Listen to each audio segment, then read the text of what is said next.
Hello and welcome to Knife Delights. We're out here in a nice wintry scene. Right now it's -3 degrees. We're in the middle of an Arctic cold blast. Going to be minus 13 or 14 tonight. Wow, it's just cold, especially for the middle of February. So why do I bring you a weather report?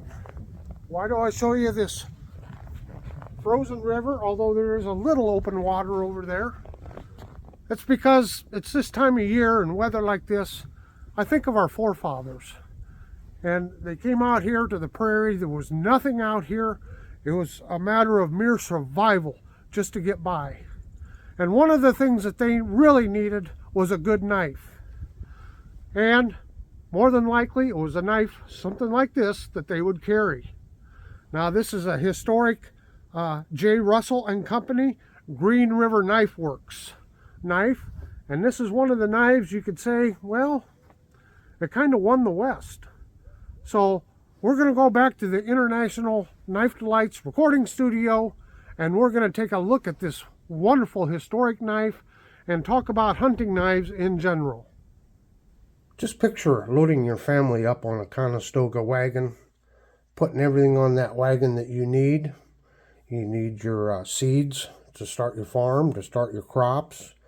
You need some provisions, you need your flour, you need your coffee. Everything you need is going to be packed onto that wagon, and you're going to head west, and you're going to end up on this very expansive open prairie where there's nothing.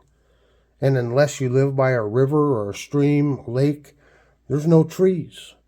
So not only can you not even build yourself a log cabin, you got to build your house out of sod.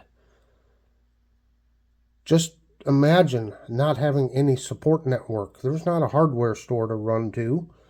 There's not a grocery store to run to. You have to survive with what you have. And one of the most important tools for you to have would have been a knife. This knife here is from the historic J. Russell and Company, otherwise known as Green River Works. And folks, this is a very storied company. I have done a video on this in the past on Green River Works, and I reviewed this knife that I got here from the J. Russell Green River Works. I believe this was a knife made from a kit. They used to sell kits that you could make them, and then it looks like this to be a homemade sheath. Now, when we talk about needing a knife, you needed a multi-purpose knife.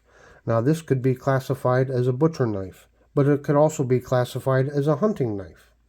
As a matter of fact, this discussion goes back to my little review of this old Hickory. And old Hickory, they called this their bird and trout knife, which is nothing more than basically a paring knife, and they made a sheath for it, and then they named it a bird and trout knife. That's not the first time OKC did that. Ontario Knife Company. They also sell this as a hunting knife. So we pull it out and we look at it. Well, they're calling it a hunting knife because now we got a sheath, but even in their own description, it's basically one of their old style butcher knives that they shortened the blade on, made a sheath for it, and now they call it a hunting knife. So we need to be careful when we get hung up on what's the difference between a hunting knife and a kitchen knife, because when you look back into history, it's probably the same knife.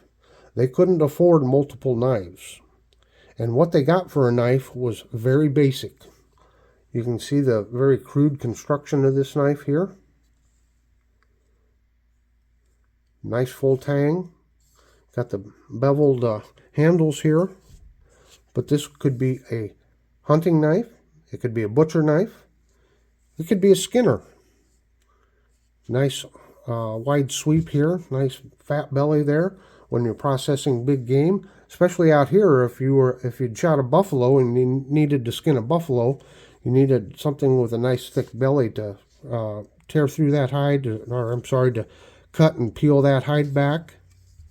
So you're going to use the same knife. I mean, in all actuality, what is a butcher knife? A butcher knife is a knife used to process big pieces of meat.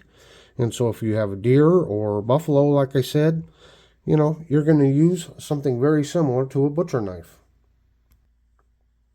So these were the kinds of knives that were used when the West was being settled.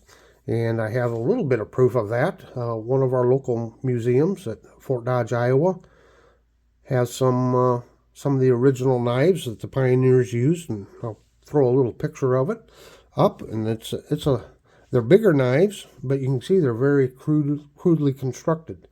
They didn't have fancy Magna cut steel. They didn't have micarta handles. They were a basic knife just like this.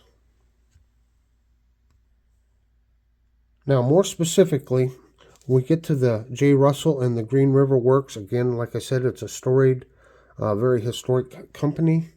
And I got this little pamphlet when I bought this knife here. And I'll put the link to the full story, the full history of Green River Works down in the description box if you're into history. But there's a picture of John Russell there. And a picture of the factory. And we look here. Green River knives were very popular. They were a little bit more expensive than other knives of that period, but they were of higher quality. And here we can see from a war club that the natives would take the handles off and they'd put them into a club like that. Isn't that something? Yep, the Plains Indians often removed the blades from their haftings and reset them in war clubs, making ugly looking and no doubt highly effective weapons. There are several clubs of this type in museum collections. So, yeah. Again, there's a picture of a couple of the old Green River Works knives that came off the prairie there. And then later on, Henry Harrington bought into the company also. And they also got into firearms manufacturing. But this company was basically established in 1834. And the knives were known for their high quality.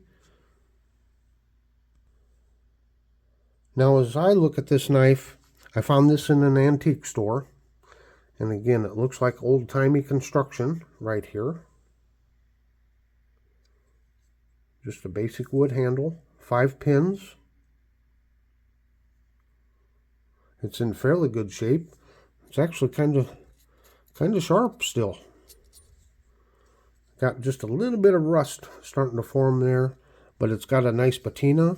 I'm sure this is some sort of carbon steel. It may be stainless. I don't know. I don't know how to date this knife. I cannot find any information on this particular model of knife.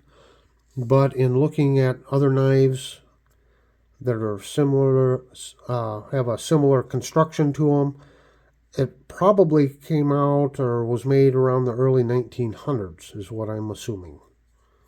But I cannot say that for a fact.